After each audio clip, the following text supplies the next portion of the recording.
Amém. Meus irmãos, vamos ficar de pé mais uma vez, dessa vez, para lermos apenas alguns versículos, ao retornarmos da Epístola de Paulo aos Romanos. Agora no capítulo 1, versículos de 18 a 20, são 3 versículos apenas, e este será o ponto de partida para a nossa meditação nesta noite, quando estaremos subordinados ao tema A Ira Justa do Deus Santo. Romanos, capítulo 1, versículos 18 a 20, diz assim a palavra de Deus. A ira de Deus se revela do céu contra toda impiedade e perversão dos homens que detêm a verdade pela injustiça, porquanto o que de Deus se pode conhecer é manifesto entre eles, porque Deus lhes manifestou. Porque os atributos invisíveis de Deus, assim o seu eterno poder, como também a sua própria divindade, claramente se reconhecem, desde o princípio do mundo, sendo percebidos por meio das coisas que foram criadas. Tais homens são, por isso, indesculpáveis. Que Deus nos abençoe com a compreensão da sua palavra. Podeis assentar. Eu concordo, meus irmãos, minhas irmãs, com o pastor John Piper, quando diz que se existe algo que deveria nos preocupar, além de todas as outras preocupações em todas as esferas da vida, esse algo deveria ser a ira de Deus. A humanidade deveria eleger esta como sua preocupação máxima, porque Deus, o Deus vivo e verdadeiro que nós adoramos, é um Deus justo e santo. E a ira de Deus é uma reação natural, esperada, para um Deus cuja natureza tem como atribuições, dentre outras, a justiça e a santidade. Mas esse é o tipo de exposição ou de estudo bíblico no qual convém começarmos pelo ponto de chegada, pela conclusão. E nós já fizemos isso no nosso culto, para evitar qualquer mal-estar, qualquer constrangimento, para não prolongar demais a expectativa de um desfecho que nós já conhecemos, que está na palavra de Deus. A ira de Deus está sobre toda a humanidade, nós já sabemos, mas como nós lemos nesta noite, no capítulo 3, houve uma propiciação, uma providência de Deus, um sacrifício que nos substituiu na cruz do Calvário, quando o próprio Deus se satisfez com a sua própria obra, quando o Senhor Jesus Cristo, Deus homem, assumiu o nosso lugar, sendo Deus poderoso para salvar, mas também sendo homem, para que então recebesse sobre si a sentença, a condenação que era destinada a nós. Lemos, portanto, no capítulo 3, os versículos 23, dizendo que todos pecaram e carecem da glória de Deus. Mas o 24 diz, sendo justificados gratuitamente por sua graça, mediante a redenção que há em Cristo Jesus, a quem Deus propôs no seu sangue como propiciação, diz o versículo 25, mediante a fé, para manifestar a sua justiça por ter Deus, na sua tolerância, deixado impunes os pecados anteriormente cometidos. Nós lembramos também, meus irmãos, do capítulo 5, versículo 1, que diz que nós fomos justificados mediante a fé e podemos ter paz com Deus, por meio do nosso Senhor Jesus Cristo. O versículo 5 diz que a esperança não confunde, porque o amor de Deus é derramado em nosso coração pelo Espírito Santo que nos foi dado. Nós cantamos hoje aqui sobre a santidade, mas também sobre o amor de Deus. E o versículo 8 diz que Deus prova o seu amor para conosco pelo fato de ter Cristo morrido por nós, sendo nós ainda pecadores. Quando éramos pecadores, ou seja, quando estávamos nesta posição, pecado no sentido posicional. Estávamos em rebeldia e desobediência contra Deus, sem ter o Espírito Santo habitando em nós, portanto, sem relacionamento com Deus, nós fomos amados por Deus, quando estávamos nessa condição. Mas, meus irmãos, não podemos dizer o mesmo para aqueles que rejeitam esse amor, que permanecem impenitentes. Sobre estes, a palavra de Deus diz que permanece a ira de Deus. Então, nós precisamos começar por esse ponto de chegada, pela conclusão, dizendo que Deus já providenciou a solução. A solução é o amor que foi demonstrado no sacrifício de Jesus. Mas, meus irmãos, nós precisamos pregar sobre a ira de Deus, porque para chegar nesse ponto, o ponto máximo da obra redentora, nós precisamos compreender a necessidade dos pecadores. Nós precisamos compreender por que foi necessária essa providência. E a palavra de Deus nos diz, nesse texto que nós lemos, no capítulo 18, que o ser humano, toda a humanidade, Paulo escreve para romanos, mas também para judeus, gentios, representados pelos romanos, mas também judeus, estavam debaixo da ira de Deus, porque Deus revelou a sua ira do céu contra este ser humano que vivia e que vive em impiedade e injustiça. Vejam, meus irmãos, que no versículo 17, o texto diz: visto que a justiça de Deus se revela no Evangelho de fé em fé, está escrito, o justo viverá da fé. Olha só a expressão, visto que a justiça de Deus se revela no Evangelho. Essa expressão é repetida no capítulo 3, versículo 21. Mas sem lei se manifestou a justiça de Deus. Paulo estava começando no capítulo 1, depois da sua saudação, depois de um prólogo para a sua epístola, ele estava começando a exposição sobre o Evangelho. Ele começou a falar então que não se envergonhava do Evangelho, que é o poder de Deus para a salvação de todo aquele que crê. O Evangelho é boa notícia, ele estava começando a falar dessa boa notícia, mas ele interrompeu. E, numa digressão longa, ele entendeu, pelo Espírito Santo, que deveria falar da má notícia primeiro. Ele deveria falar da má notícia para falar da boa notícia. O raciocínio dele foi guiado pelo Espírito Santo para que ele deixasse claro, antes de falar do Evangelho, falar da condição do ser humano que necessitou dessa intervenção de Deus. Então, ele interrompe a exposição e só volta a falar do sacrifício de Jesus como propiciação dos nossos pecados no capítulo 3, versículo 21. O que é que nós temos então no capítulo 1, versículo 18, até o capítulo 3, versículo 20? Nós temos uma apresentação da condição do ser humano sobre a qual está a ira de Deus. A ira aqui, a palavra no original grego, significa uma reação violenta, uma indignação da parte de Deus. É isso que comunica a palavra. Então nós estamos tratando aqui do mesmo que o apóstolo João, no capítulo 3, versículo 36, afirmou. Palavras do próprio Senhor Jesus, registradas pelo evangelista João. Por isso, quem crê no Filho tem a vida eterna.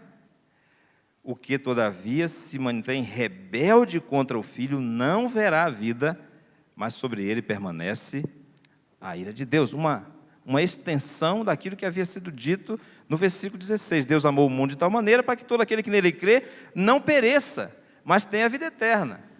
Há a condenação, o perecimento, o fim como punição para aqueles que não creem e, portanto, não recebem o amor de Deus. No versículo 36 ele diz que estes que se mantêm rebeldes, sobre eles está a ira de Deus, permanece sobre eles a ira de Deus. Meus irmãos, nós devemos orar mais pelos nossos familiares que ainda não se renderam ao Evangelho, que ainda não foram convertidos, que ainda não confessaram os seus pecados, que ainda não reconheceram-se como rebeldes e desobedientes diante de Deus, porque, como eu disse, a ira de Deus significa esta reação de Deus, que é natural, que é própria do seu ser, um ser justo e santo, uma indignação contra o pecado. O pecado aqui está sendo apresentada através de duas palavras.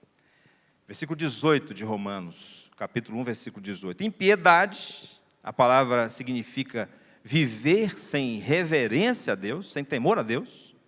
A pessoa que vive sem levar Deus a sério. Então, na forma como o apóstolo Paulo construiu essa digressão, ele vai tratar dessa impiedade, dessa ausência de temor a Deus, do versículo 19 até o 27. Mas ele fala também de perversão. Aqui, a ideia da palavra grega é da falha na justiça, contra Deus, mas também contra o semelhante, contra o próximo. E ele vai tratar nesta digressão dos versículos 28 ao 32. Mas vejam, meus irmãos, que nós podemos lembrar que essas duas palavras se encaixam com a atitude do ser humano de rebeldia contra Deus, contra a lei de Deus. A lei de Deus pode ser resumida assim também: amar a Deus e amar ao próximo. É isso que o Senhor Jesus disse em Mateus capítulo 22, versículo 37 a 39, quando ele fala do grande mandamento, que é amar a Deus sobre todas as coisas. Mateus 22, 37. O 38 ele diz: este é o grande e primeiro mandamento. O 39 ele continua dizendo que o segundo grande mandamento é este, semelhante a este, é amarás o teu próximo como a ti mesmo, aqui recitando Deuteronômio e Levítico. Portanto, perversão, impiedade primeiro, depois perversão, significam uma atitude de rebeldia contra Deus, de falta de temor, de reverência a Deus. E a perversão significa a injustiça para com o próximo.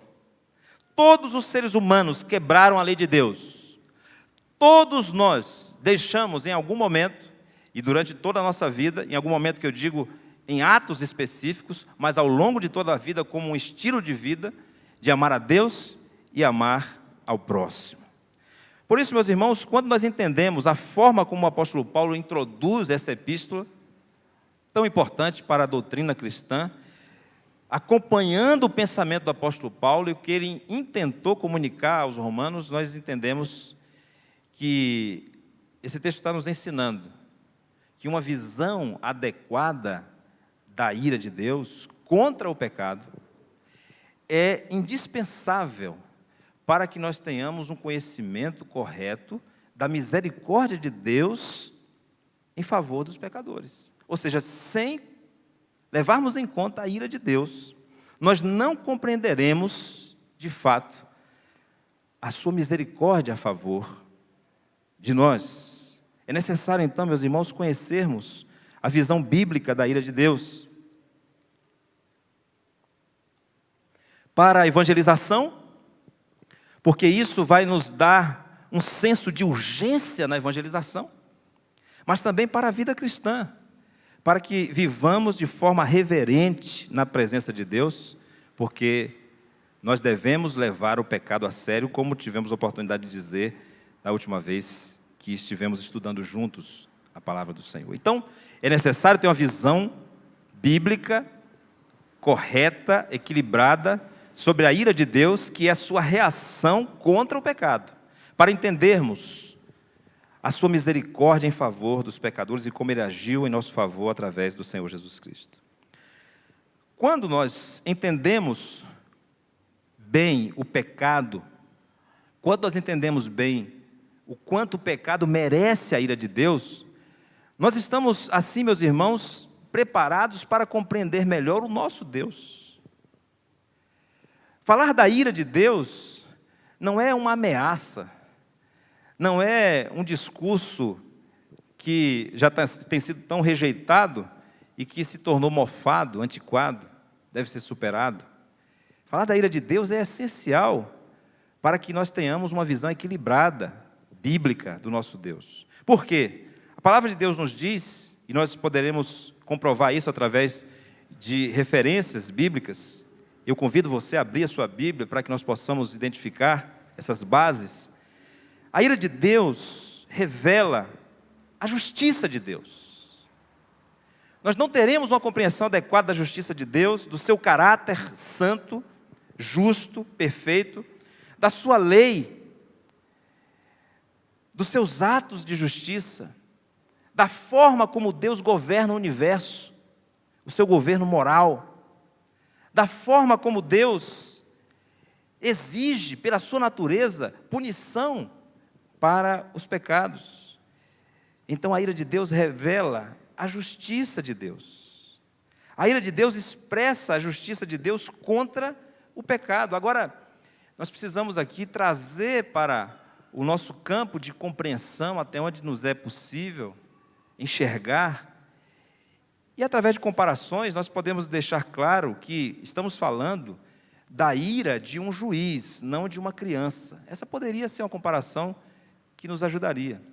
O juiz, quando determina uma sentença, quando assina uma sentença, nós não somos da área do direito, pelo menos eu não, mas o direito é para a sociedade vai aprendendo a linguagem forense, a linguagem do direito, que nós precisamos desse campo do conhecimento, da atuação.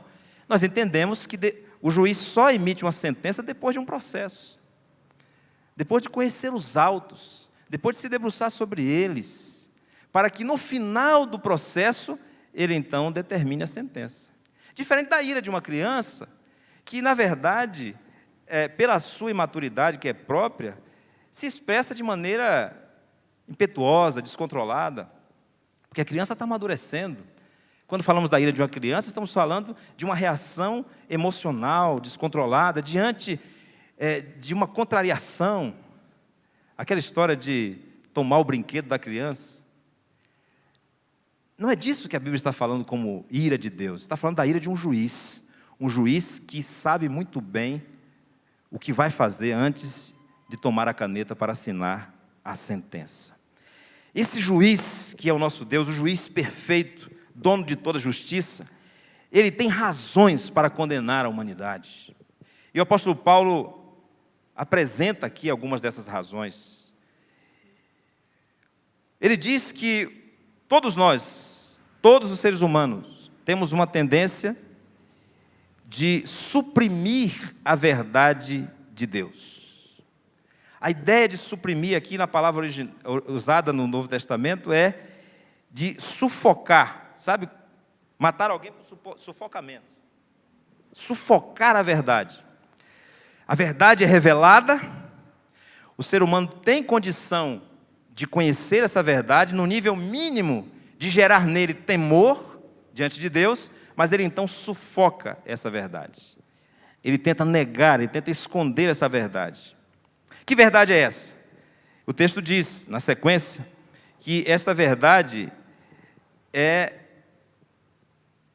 o que é mínimo para qualquer ser humano conhecer sobre Deus, e qualquer um conhece.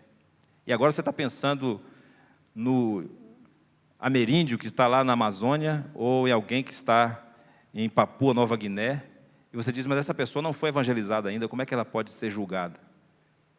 A palavra de Deus deixa claro que essa pessoa, como qualquer outra, tem condição de conhecer, pelo menos, o eterno poder de Deus, através da criação, através das coisas criadas, chegar ao conhecimento de que não seria possível tal grandeza, tal maravilha, sem o poder eterno de um ser.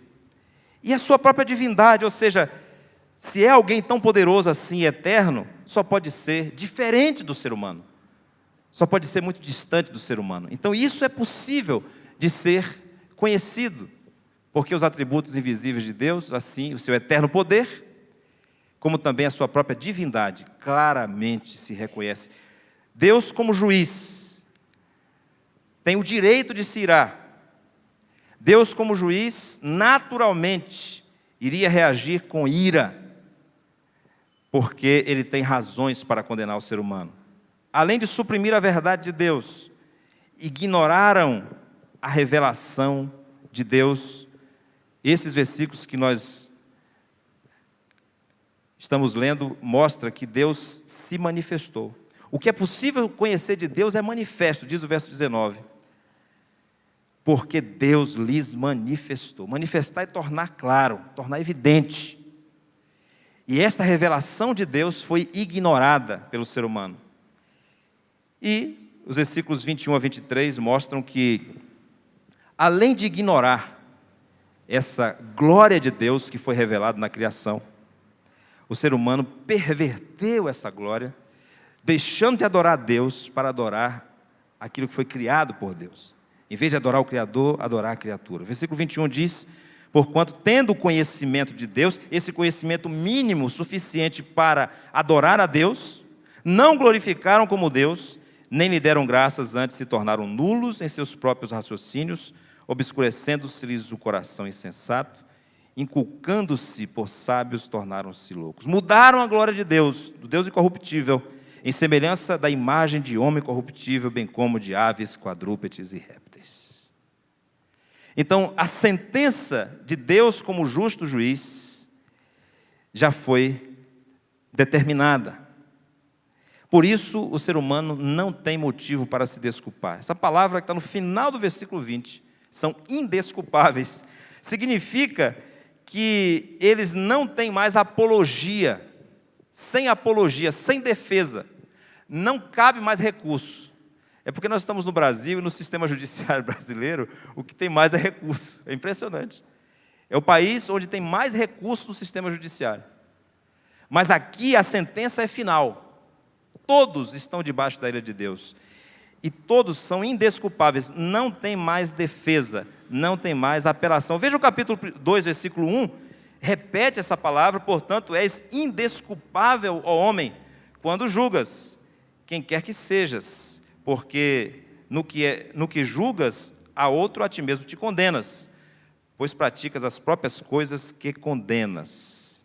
E nós vemos no versículo 19 do capítulo 3, 19, uma expressão ainda mais dura. O apóstolo Paulo, próximo da conclusão dessa digressão, ele diz: ora, sabemos que tudo o que a lei diz, aos que vivem na lei, o diz, para que se cale toda a boca,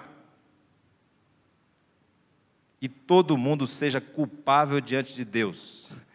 O juiz, além de decretar a sentença, ele diz: silêncio.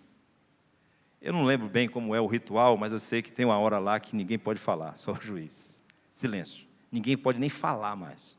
Ou seja, meus irmãos, a nossa condição diante de Deus é que nós não teríamos a mínima condição, nem mesmo de comparecer na presença de Deus. Se nós estendermos isso dentro da doutrina bíblica, na verdade, nós não deveríamos nem existir. Até mesmo existir, o respirar, é prova da graça e da misericórdia de Deus, porque nós nos rebelamos contra Deus. Primeiro os nossos primeiros pais, no Éden, mas cada um de nós pessoalmente. Mas alguém poderia dizer: existem provas para esta sentença, para esse julgamento? Como assim? Não tem apelação? Quais são as provas? Estão aqui também elencadas. Nós não vamos continuar no capítulo 1, mas estão aqui, todas elas: a idolatria, a imoralidade, a injustiça, a degradação da natureza. Tudo isso é prova de que o ser humano, de fato, rejeitou a glória de Deus e se fez, ou tentou se fazer Deus no lugar, adorando aquilo que ele cria, aquilo que é criatura de Deus, que deveria estar subordinada ao Senhor. A ira de Deus, então, meus irmãos, segundo a palavra do Senhor, a partir do capítulo 1 de Romanos, capítulo tão importante, ela é presente. A humanidade está debaixo da ira de Deus neste momento. Do céu se revela a ira de Deus. No capítulo 1, versículo 24, nós vemos isso. Deus entregou tais homens à imundícia. O 26 repete: por causa disso, os entregou Deus a paixões infames. Ou seja, o pecado já se constitui em parte da pena, da condenação. Por quê? Porque o pecado não só é contra Deus, demonstra rebeldia e desobediência a Deus, mas o pecado também destrói o ser humano, porque o separa de Deus. Então, entregar as suas próprias paixões, entregar as paixões infames, já é julgamento de Deus. E, meus irmãos, nós estamos num tempo de degradação moral que é incomparável. Degradação do meio ambiente, injustiça. Tudo isso já é castigo de Deus, já é punição de Deus contra o pecado. O que falar da morte? Como nós lemos durante o culto, todos pecaram e foram separados de Deus, e por isso tem como sentença a morte física, que é tão dolorosa para todos nós que já enfrentamos em nossa família. A morte física é uma prova de que já estamos debaixo desta punição da desobediência a Deus. Mas, meus irmãos, a ira de Deus tem um aspecto futuro, e nós não podemos omitir esse aspecto da mensagem que a igreja, como portadora, tem o dever de anunciar. Nós precisamos pregar sobre o inferno. Vejam, Apocalipse capítulo 16, versículos 10 e 11. O quanto nós precisamos tomar essa como nossa preocupação principal. Apocalipse 16, 10 está num contexto em que o livro vai intensificando a ênfase na ira de Deus. Aqui nós estamos numa parte do livro que trata do futuro para nós, inclusive, do que é chamado de grande tribulação. Essas taças, esses flagelos aqui, agora são universais, atingem toda a humanidade, na descrição que João faz. E nesse momento em que os homens são atingidos, homens e mulheres, todos os seres humanos, há uma reação nesse momento que nos comunica como é a atitude daqueles que passarão a eternidade no inferno. Veja o que diz o versículo 10. Derramou o quinto a sua taça sobre o trono da besta, cujo reino se tornou em trevas, e os homens remordiam a língua por causa da dor que sentiam. E blasfemaram o Deus do céu por causa das angústias e das úlceras que sofriam. E não se arrependeram de suas obras. E não se arrependeram de suas obras. Esse é um lance, essa é uma imagem que pode nos ajudar a compreender qual será a atitude das pessoas que estarão no inferno. Porque assim, há uma confusão entre inferno e penitenciária. Penitenciária, essa palavra tem até um fundo religioso, e ela hoje classifica um tipo de presídio para presos que já estão condenados. Mas a ideia de penitenciária está associada com penitência, ou seja, a pessoa está pagando um castigo, e ela vai pagar esse castigo, vai remir o crime que ela cometeu, e ela então vai se regenerar, e ela vai voltar para a sociedade. Quando nós chegamos no presídio, nós alertamos os presos na pregação do Evangelho, dizendo, olha, isso aqui é o limite que a sociedade chegou. É o máximo que a sociedade pode fazer dentro de um Estado de direito, privado da liberdade durante um tempo, não é por todo o tempo. O Estado não pode matar, nem pode prender por toda a vida. Isso aqui é o máximo. Mas não pensem que se não houver arrependimento genuíno, vocês sairão da prisão na qual o espírito de vocês está. Porque quem comete pecado é escravo do pecado. E quem permanece no pecado, permanece debaixo da ira de Deus. Então, é claro que quando nós vamos numa penitenciária, eu não sei a estatística, pastor Igor, mas se a gente perguntar lá, se a pessoa se arrepende, ou ela vai dizer que é inocente, ou vai dizer que já passou tempo suficiente para se arrepender, diferente do inferno. A ideia que nós devemos ter do inferno é que as pessoas foram para lá porque elas não se penitenciaram, elas não se arrependeram. Aí você pode dizer assim, é um pensamento natural, você pode dizer assim, mas não é possível, não é possível.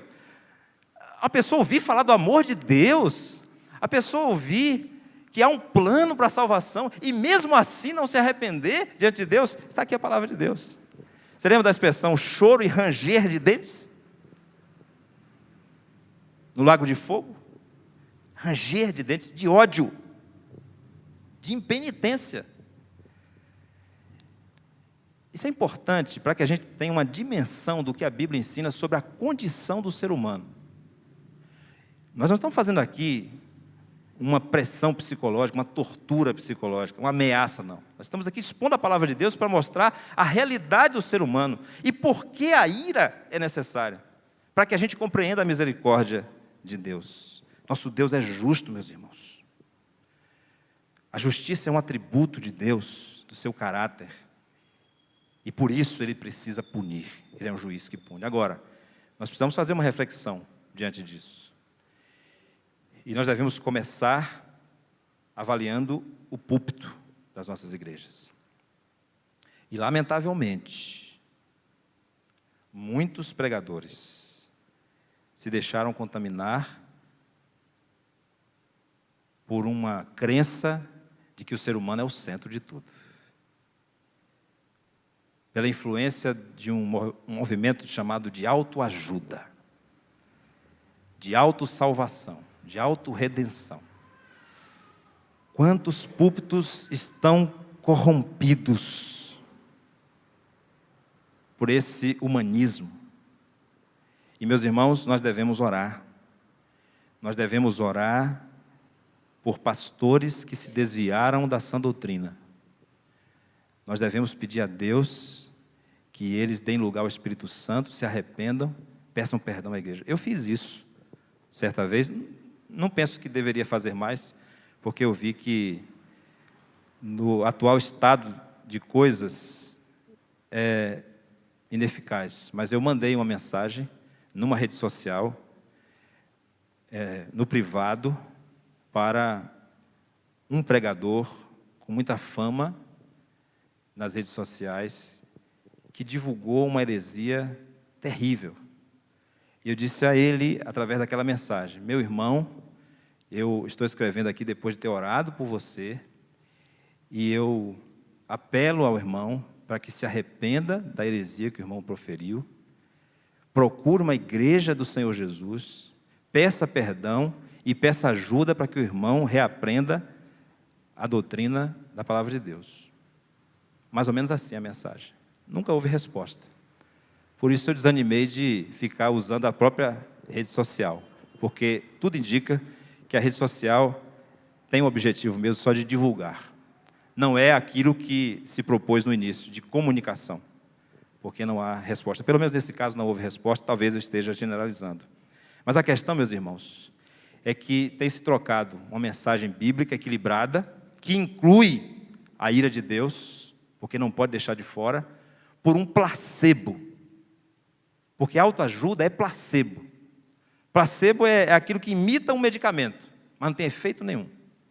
Dizer ao ser humano que pela sua própria vontade ele é capaz de mudar a realidade, isso é placebo, para não dizer que é engano. A psicologia já nos alertou sobre isso.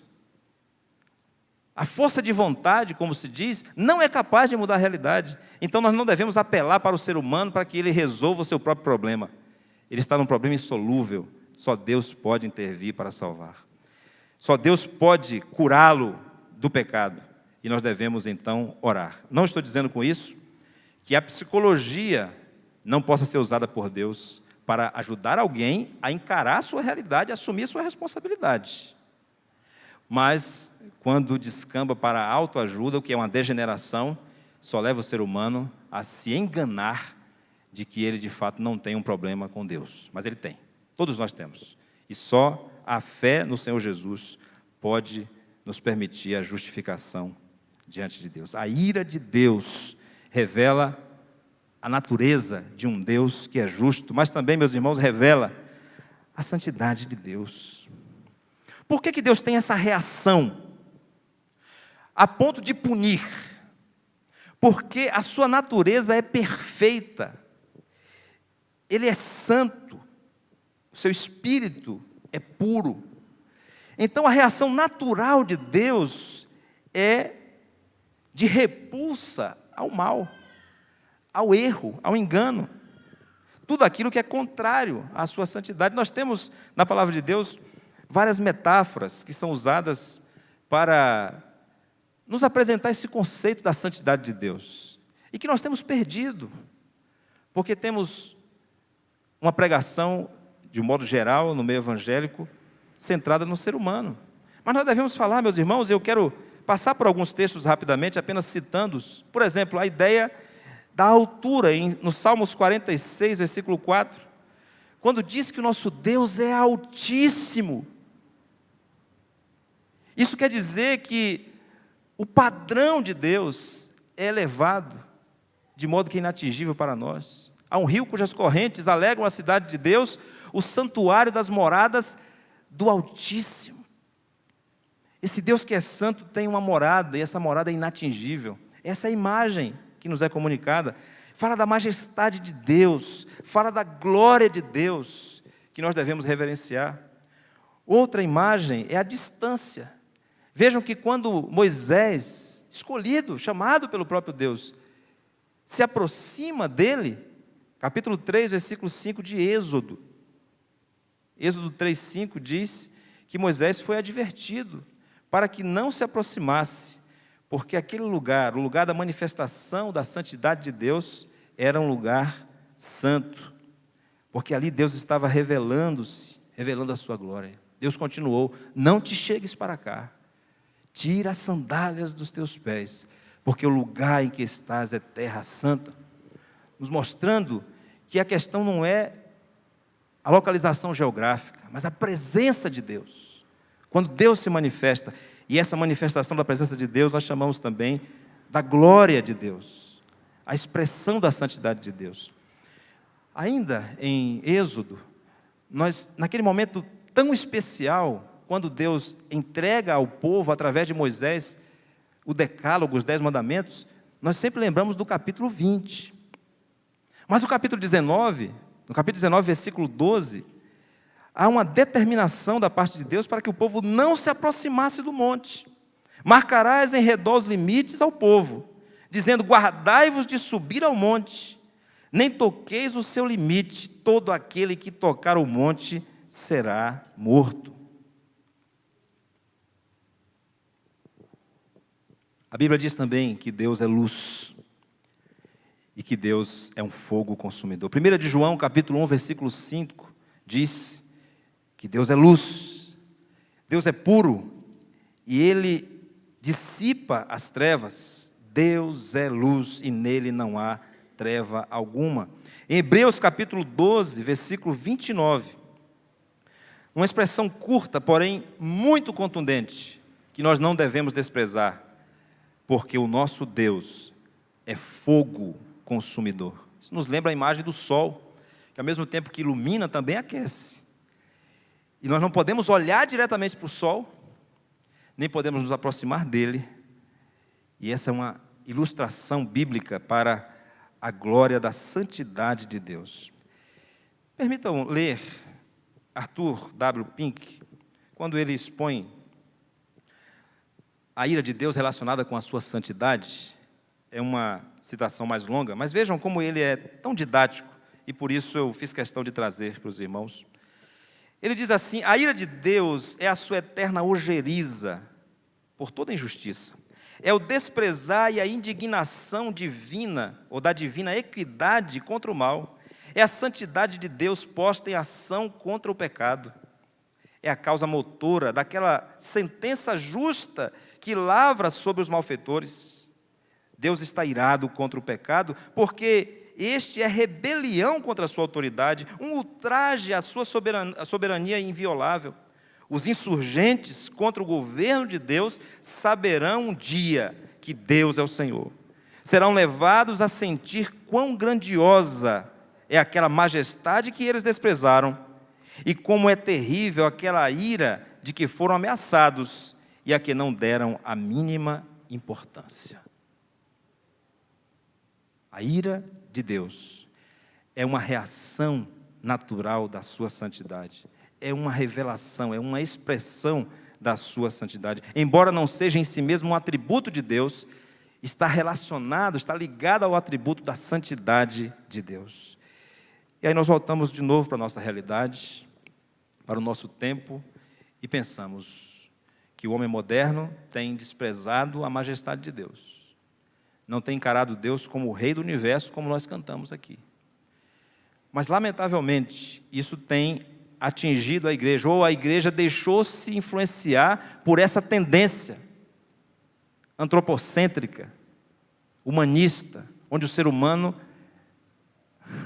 meus irmãos, diante desses textos, os irmãos podem perceber claramente, e isso pode ajudar depois no seu estudo pessoal.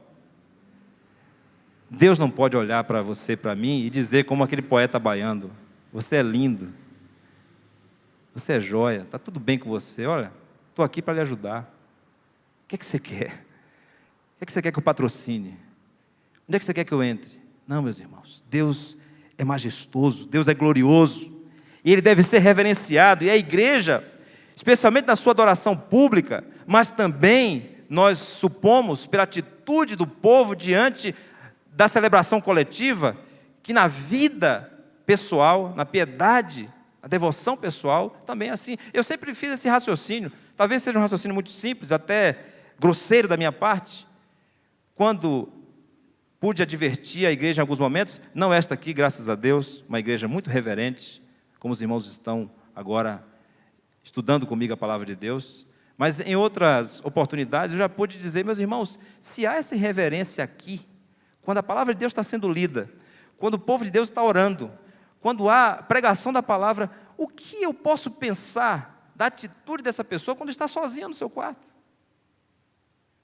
O que eu posso pensar? Então é um raciocínio simples, mas que expressa uma angústia, talvez angústia de pastor, mas, meus irmãos, é caso de nos preocuparmos mesmo. John Stott expressou essa preocupação de uma forma muito mais didática do que eu conseguiria. E ele disse assim: Rogério, os profetas e os salmistas provavelmente diriam que nós não temos o temor de Deus perante os seus olhos. Se nós convidássemos os profetas e os salmistas para os nossos encontros, nossas celebrações, para a vivência da igreja evangélica no Brasil, talvez nós ouviríamos de um Isaías, como está no capítulo 1, assim diz o Senhor: eu não suporto o seu ajuntamento solene. Talvez o salmista clamaria ao Senhor em um salmo imprecatório contra o povo. Ele diz isso, e diz: na adoração pública, nosso hábito é de nos sentarmos de qualquer modo, nos ajoelharmos, ou não ajoelhamos hoje em dia, muito menos nos prostramos em humildade na presença de Deus. É mais provável que batamos palmas de alegria do que nos enrubesçamos de vergonha ou lágrimas. Vamos à presença de Deus, a fim de reivindicar patrocínio e amizade. Não nos ocorre que Ele pode nos mandar embora. Não nos ocorre que é um privilégio estar como igreja reunida na presença de Deus. Que privilégio, meus irmãos, quando podemos separar um tempo para adorarmos a esse Deus que é justo e que é santo, cuja ira só pode ser aplacada quando Ele mesmo se entregou como providência para nos perdoar os pecados. Assim, meus queridos irmãos e irmãs, nós entendemos que uma visão bíblica da ira de Deus, como expressão de sua justiça, de sua santidade, não nos afasta de Deus, não cria uma barreira para o nosso relacionamento com Deus, pelo contrário, nos apresenta diante de Deus na nossa condição real, como de fato nós somos, pecadores miseráveis, mas que foram amados por Deus a ponto dele entregar o seu único filho para morrer por nós. Esse conhecimento da ira de Deus é a base para conhecermos a glória da sua majestade. E como reflexão final para a nossa ação, nós devemos sair daqui hoje desafiados, em primeiro lugar, a ver a glória de Deus na criação, nas Escrituras e na nossa própria consciência. Só um Deus glorioso, um Deus majestoso, teria criado esse universo, que é indescritível. Esse Deus se revelou objetivamente na sua palavra, onde está a lei do Senhor, que é perfeita e que exige de nós compromisso. Mas a nossa própria consciência também. A nossa própria consciência é usada pelo Espírito Santo. Eu digo sempre na classe de novos decididos que tem momentos que a gente não sabe se é a consciência ou se é o Espírito Santo que está falando. Mas o Espírito Santo usa a consciência para nos mostrar o caminho a seguir em obediência ao Senhor. E em temor a Deus, nós devemos ver a sua glória em nossa vida e temermos a Ele. Ver Deus também na perspectiva de um pecador condenado ao inferno. E esta é a afirmação que eu gostaria que você não esquecesse, de todas elas. E peço a Deus que você jamais esqueça. E que faça dela um motor para a sua vida devocional. Diante da doutrina bíblica sobre a ira de Deus, nós devemos ver Deus na perspectiva de um pecador condenado ao inferno. Enquanto não nos portarmos diante de Deus como um pecador condenado ao inferno, não teremos a dimensão do que seja a sua graça, a sua misericórdia sobre nós. É assim que devemos orar. É assim que devemos nos relacionar com o nosso irmão. É assim que devemos pregar, como pecadores condenados ao inferno. Mas nós devemos também, no nosso dia a dia, ver o pecado na perspectiva de um Deus justo. Não apenas aquele quebrantamento, aquela contrição, aquela atitude piedosa que se transforma num discurso, mas na prática, olhar para cada situação em que nós sabemos que é um desvio da vontade de Deus e olhar como Deus veria aquela situação, não como a cultura vê, não como os seus amigos veem, mas como Deus vê. Como é que Deus vê o sexo fora do casamento? Como é que Deus vê o aborto? Como é que Deus vê o suborno ou a corrupção? Como é que Deus vê? E nós devemos, em cada situação, usar esse critério, porque nós somos pecadores condenados ao inferno, que foram alvo do amor de Deus em Cristo Jesus. Que Ele nos abençoe. Nós podemos agora cantar essa verdade da palavra de Deus, fazendo deste hino, hino 289, do cantor cristão, Ao Pé da Cruz, a nossa oração, para este momento, mas também para a nossa vida devocional, para a vida que eu tenho aprendido a chamar de uma vida crucificada na presença de Deus.